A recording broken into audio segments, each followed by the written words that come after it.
Hello guys, and welcome to the Millennial Marketers channel. We give insight, advice, and discussion on all things marketing and digital culture. This is a 2-Minute Tuesday. My name's Jamal, and what we're going to be talking about today is actually a little bit close to my heart. Back when I was in university studying marketing, one of the big things that we did a lot was SWOT analysis. If you are a marketing student or you've studied business, or if you are a professional, you would have done hundreds of SWOT analysis. So SWOT basically stands for strengths, weaknesses, opportunities, and threats. So the reason you would create a SWOT is in order to be able to see your business environment and the way your business works in a clearer detail, in a simple form. An easy way to look back on and just see what your strengths, your weaknesses, your opportunities, or threats on. Obviously, a good business will, build upon their strengths, focus and improve on their weaknesses, take advantage of their opportunities, and be aware of their threats. However, back when I was studying marketing university, there was a lot of times when I was looking at SWOTs and I was thinking, is this really useful?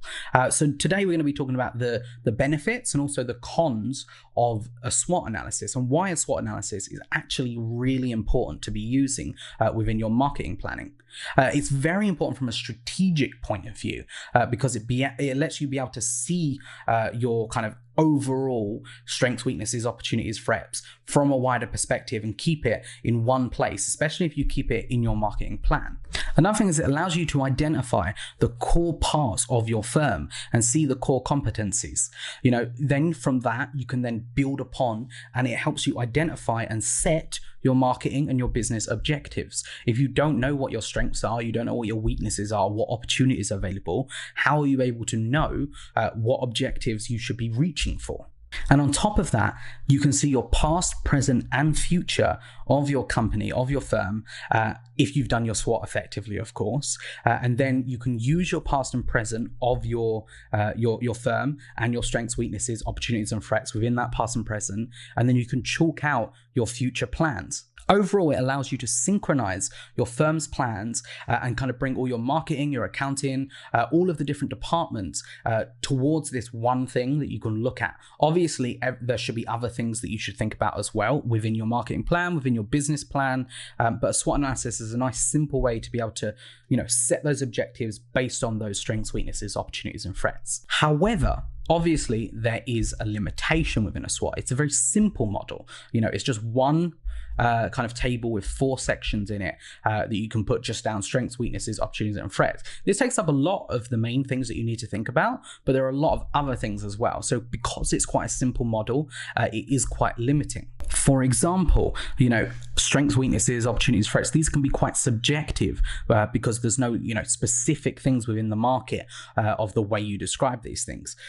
Depending on how you have filled out your strengths, weaknesses, opportunities, and threats and filled out those SWOT analysis, it can be very subjective and very biased on the person that's writing it. Also, it doesn't allow you to see the significance of these 4 subjects and be able to put them in an order.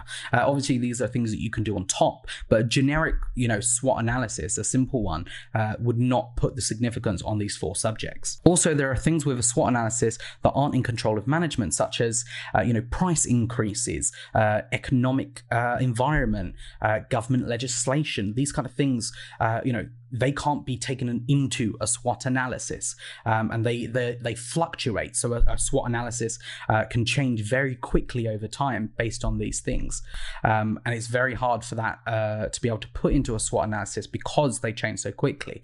So this is where a SWOT analysis actually can be quite limiting. So this is something where a pestle analysis could also come in handy. These are really good to go side by side with a SWOT analysis in order to give those wider contexts on stuff. So pestle, now I haven't done marketing at university in a long while, so let me double check and make sure that I get this right. But pestle should be, it's political, economic, social, technological, environmental, and legal.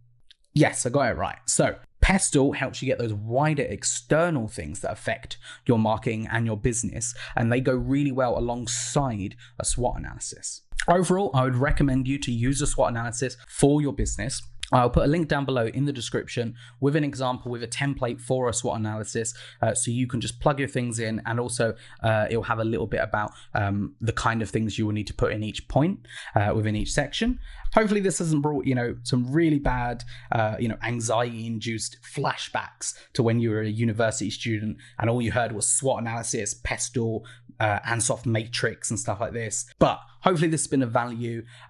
We recommend to use the SWOT analysis just to be aware of the limitations that it has. I hope you've enjoyed this 2 Minutes Tuesday. It's been a very theoretical, strategic planning one. We'll go back into the more, top tips for Instagram and stuff shortly. But hopefully this is useful for some marketing students that want to learn a little bit more about SWOT, or for people that are business owners that have never gone to university and have never learned about SWOT. And hopefully this can provide some value to you.